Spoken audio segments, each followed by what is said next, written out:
वापरायचा नळ हा कॉर्पोरेशनचा नळ. इकडे एक खिडकी, इकडे एक खिडकी.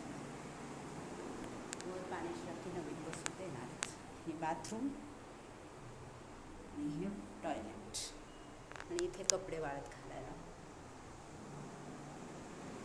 दिस is how the fan is very nice. 4 speed आहे. हे दार, इकडे पार्किंग सायकलचं, तिकडे समोर गाडीसाठी पार्किंग. इकडे तन्मय दादा राहतो, वर मीनाक्षीताई राहतात. Separate meter. सगळी तयारी झाली आहे सामान शिफ्ट करायला. सगळी साफसफाई चांगली टाकली आहे. But it is worth it.